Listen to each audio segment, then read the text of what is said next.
Hello beautiful family, welcome back to my channel. In today's video, I'll be sharing with you how to make a simple, flavorful, nutritious, delicious and healthy recipe known as Ukwa. Ukwa is also called breadfruit in English. So let's get started. In a pot, I added my Ukwa, frozen Ukwa.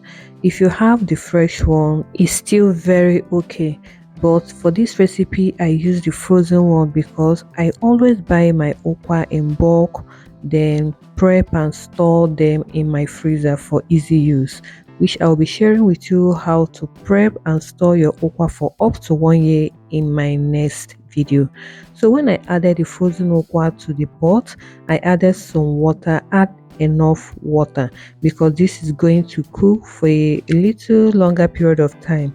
So I proceeded to add my ongo. You can also use akang, but ongo is the healthier version of akang. So I added my ongo and then stirred and covered and allowed the okwa to start cooking. Then while it was cooking, I proceeded to chop and cut my onions. Onions also helps the okwa to cook faster. So I added the onions immediately after I finished cutting them, then allowed the okwa to cook until soft. While this okwa was cooking, I went ahead to prep the rest of the ingredients. So I used dry catfish. I also have a video on how to make this catfish at home. Do well to check the description box for the link to the video. So I shredded and deboned the dried catfish and set aside. The next ingredient is a red pepper and then crayfish.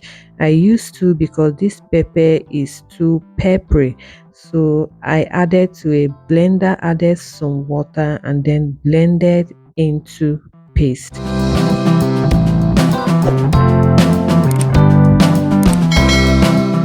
After blending the crayfish and the pepper, I went to the next ingredient, which is scent leaf, also known as ncham or ahibu. Yes, I think. Then you can feel free to use any vegetable of your choice. Mostly people use onubu, but I prefer using this scent leaf. So I got enough of this and then plucked and washed thoroughly with salt and water, then proceeded to cut into smaller pieces. After cutting into smaller pieces, I set aside, and then by this time I decided to check up on the okwa. You can see that the water is almost drying up, and I checked to know if it is soft enough, and yes, it is soft enough. Next, I proceeded to add the ingredients. Here I added the blended crayfish and pepper, and then added the dried catfish. The next ingredient was the chopped scent leaves. Scent leaves or onubu, they are always the star of this recipe. Don't forget to add them. The next ingredient is the homemade chicken seasoning and then palm oil.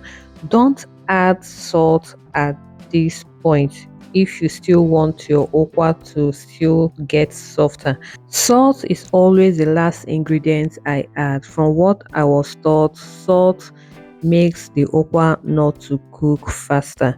So after adding the rest of the ingredients except salt, I cover the pot and allow that to cook for like 5 minutes. Then here I proceeded to add my sea salt and water to loosen up the okwa. It depends on how thick or how loose or how watery you want your okwa to be.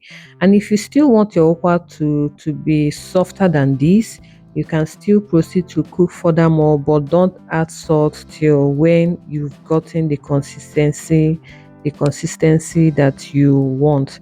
So here our okwa is ready. Very easy to prepare and very nutritious. Before I forget, the homemade chicken seasoning I use for this recipe, I have the video on my YouTube channel. So do well to check out on how to prepare that yourself. This is the end of this video. I hope you enjoyed it. Please, if you do, kindly give it a thumbs up, subscribe if you have not, share this video, comment, and I hope to see you in my next video. Bye bye.